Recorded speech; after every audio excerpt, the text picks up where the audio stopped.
Hello friend, this is Infotexes. Welcome back in my channel. और आज मैं basically इस वीडियो में आपको बताने जा रहा हूँ कि स्विच क्या है और कैसे फंक्शन करता है। तो बेसिकली स्विच की अगर बात करें तो स्विच हमारा एक नेटवर्किंग डिवाइस है जो कि आपका OSI मॉडल के लेयर 2 और लेयर 3 पे काम करता है। यानी लेयर 2 आप देखिए तो ये है आपका डेटा लिंक लेयर, जो कि आप बोलते हो डेटा लिंक लेयर।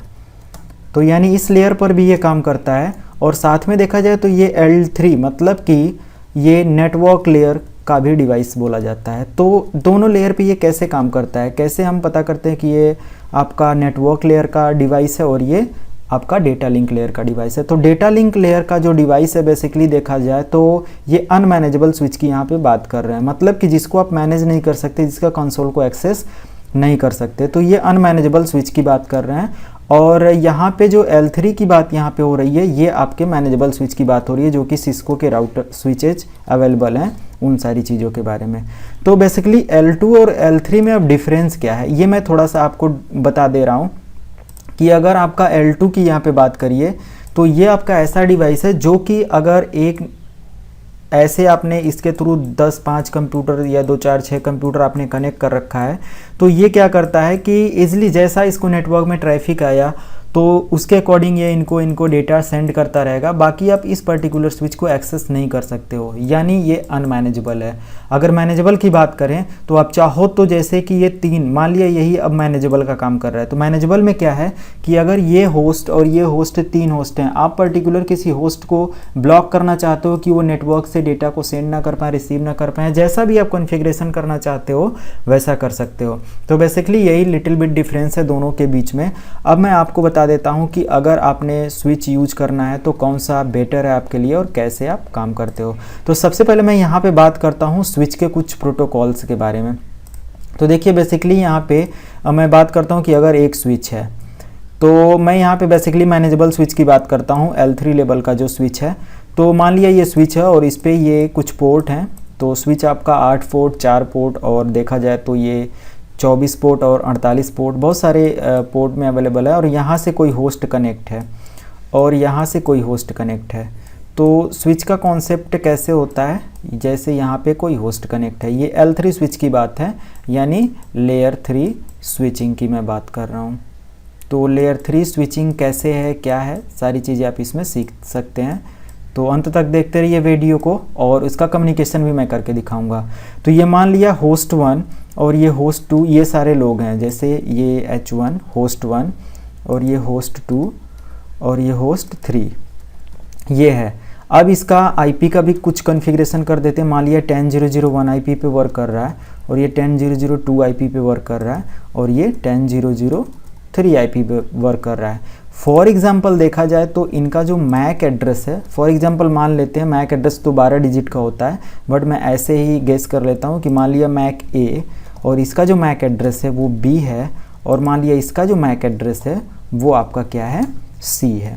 तो ये मैक एड्रेस है। तो जो मैनेजेबल स्विच होगा वो करेगा क्या है, इस कंडीशन में क्या होगा बेसिकली कि आपका जो यहाँ का जो मैनेजेबल स्विच है, ये जो स्विच है अपने पास एक टेबल बनाएगा। जैसे इसको पावर मिलेगी तो ये एक टेबल बनाएगा और टेबल को 2 पार्ट में क्या करेगा, डिवाइड कर देगा।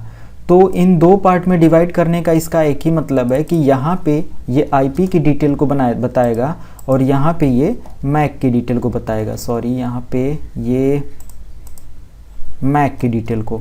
तो IP मान लिया अब यहाँ पे आते हैं और पहले कंप्यूटर की IP 10.0.0.1 है, तो इसके जस्ट सामने ये क्या करेगा, एक इसका मैक एड्रेस को कंटेंट कर लेगा।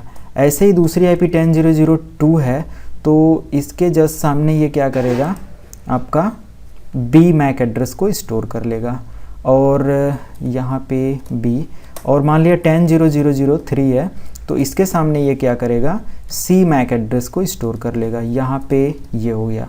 अब क्या होगा कि कैसे स्विच वर्क करेगा। तो स्विच बेसिकली मैं बता दूं 2 प्रोटोकॉल पे वर्क करता है। वो कौन कौन सी प्रोटोकॉल है, जो पहली प्रोटोकॉल है वो है ARP। ARP का मतलब होता है एड्रेस रिसोल्यूशन प्रोटोकॉल। तो मैं यहाँ पे ARP कर देता हूँ, इसका मतलब होता है address resolution protocol, address resolution protocol. और RARP का मतलब होता है बेसिकली आपका रिवर्स एड्रेस रिसोल्यूशन प्रोटोकॉल। तो ये हो गया। अब इन दोनों का काम क्या होता है, आइए सबसे पहले हम एड्रेस रिसोल्यूशन प्रोटोकॉल के बारे में बताते हैं, ARP के बारे में। तो ARP का बेसिकली जो काम होता है, ये IP को कन्वर्ट करता है, IP से फाइंड करता है, IP फाइंड टू मैक। इसके थ्रू क्या होता है, मैक फाइंड होता है, IP के थ्रू मैक फाइंड होता है। तो यहाँ पे बेसिकली क्या होता है, मैक के through IP, MAC find IP, ये IP एड्रेस, मतलब इस तरीके से ये काम करता है। अब यहाँ पे देखिए कि मैंने बताया कि IP और मैक पे काम करता है। तो बेसिकली मान लिया कि कोई आउटसाइड से, मान लिया दूसरा कोई बाहर से नेटवर्क में आपके डेटा आया, इस स्विच पे डेटा रिसीव हुआ। अब डेटा रिसीव हुआ BPC के लिए, तो सबसे पहले देखा जाए तो अपना ये जो स्विच है ये क्या करेगा, अपने टेबल में इस BPC की पूरी डिटेल को सर्च करेगा, देखेगा टेबल में वो बंदा अवेलेबल, सॉरी ये PC अवेलेबल है कि नहीं।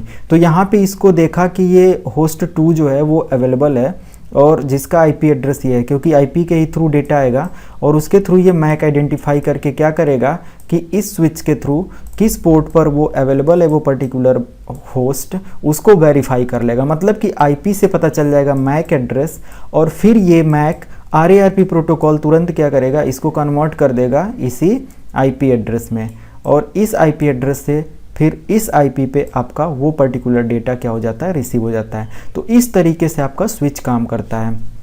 बेसिकली ये स्विच का कॉन्सेप्ट रहा। तो और मैं बता दूं कि स्विच क्या करता है, वन टाइम ब्रॉडकास्ट करता है, प्लस ये लेयर 2 लेयर 3 डिवाइस आपको बता ही दिया। और ये क्या करता है कि ट्रैफिक को कंट्रोल करता है, कोलिजन भी नहीं होने देता।